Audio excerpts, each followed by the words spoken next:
आमाच्या विशेष बुलेटिनमध्ये आपलं स्वागत आहे। पाहूया विशेष बातमी। इराण-इस्रायल संघर्षाच्या पार्श्वभूमीवर देशातील एलपीजी पुरवठ्यावर परिणाम होऊ लागला आहे।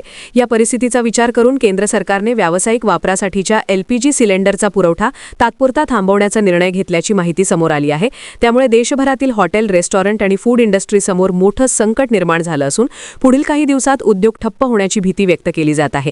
मध्य पूर्वेतील तणावामुळे इराणने होर्मुझ सामुद्रधुनीत नाकेबंदी केल्याने एलपीजी टँकरची वाहतूक विस्कळीत झाली आहे।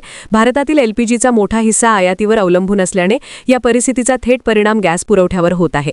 घरगुती गॅसचा तुटवडा निर्माण होऊ नये यासाठी खबरदारीचा उपाय म्हणून व्यावसायिक एलपीजीचा पुरवठा थांबवण्यात आल्याचे सांगितले जात आहे। दरम्यान या निर्णयाचा सर्वाधिक फटका हॉटेल आणि रेस्टॉरंट उद्योगाला बसत आहे। नागपूर रेसिडेंट हॉटेल असोसिएशनने केंद्र सरकारकडे या निर्णयाचा पुनर्विचार करण्याची मागणी केली आहे।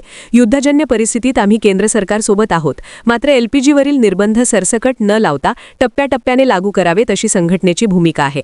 असोसिएशनचे कार्यकारिणी सदस्य सुदर्शन वझलवार यांनी सांगितले की कमर्शियल गॅसचा पुरवठा पूर्णपणे बंद राहिला तर पुढील 4-5 दिवसात अनेक हॉटेल व्यवसाय बंद करण्याची वेळ येऊ शकते। हजारो छोटे-मोठे व्यवसाय या गॅसवर अवलंबून असल्याने त्यांच्यासमोर मोठे आर्थिक संकट उभे राहू शकते।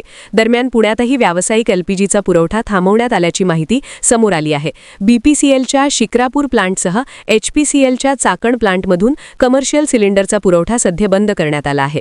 डीलर्सना पुढील आदेश मिळेपर्यंत कमर्शियल सिलेंडर घेण्यासाठी गाड्या पाठवू नयेत अशा सूचना तेल कंपन्यांनी दिल्या आहेत।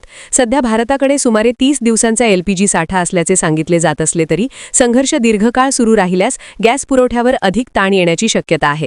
त्यामुळे राज्य सरकारने केंद्राशी चर्चा करून हॉटेल आणि रेस्टॉरंट उद्योगासाठी काही मधला मार्ग काढावा अशी मागणी उद्योग संघटनांकडून करण्यात येत आहे। आमा चॅनलला लाईक करा, बातमीला शेअर करा, सबस्क्राईब फॉलो करायला विसरू नका।